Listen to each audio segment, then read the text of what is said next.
नमस्कार सभी जन। मेरा नाम doctor Rajeev Vashishtha, senior cardiac surgeon at HCG hospitals Bhavnagar. आज हम कॉर्नरी आर्टरी बाईपास ग्राफ्टिंग के एक स्पेशल सब टाइप लीमा-रीमा के बारे में बात करेंगे। ये लीमा-रीमा शब्द आप लोगों में से काफ़ियों ने पहले शायद सुना भी होगा।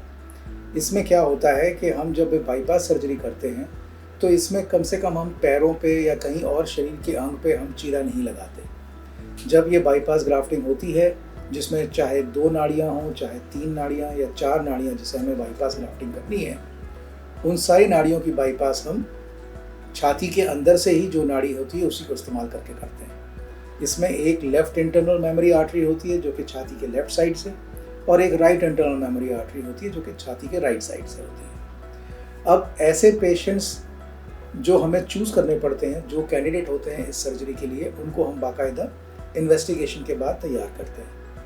इस सर्जरी का मेन जो एडवांटेज है वो ये कि क्योंकि ये हम एक आर्टरी ही यूज़ करते हैं आर्टरी को बाईपास करने के लिए, तो ये ज़्यादा फिजियोलॉजिकल है।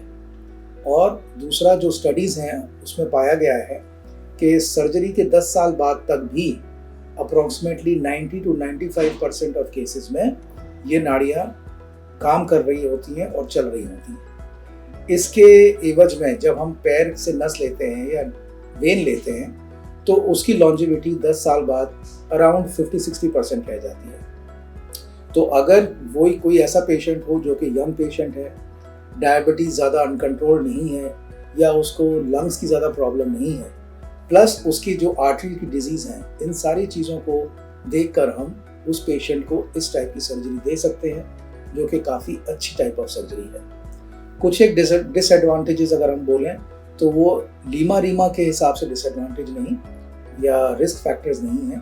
वो नॉर्मली जो बाईपास ग्राफ्टिंग के लिए जो रिस्क फैक्टर्स हैं वही इस पे लागू होते हैं, लेकिन जो एडवांटेजेस हैं वो नॉर्मल CABG के कंपैरिजन में कहीं अधिक है। धन्यवाद। Thank you.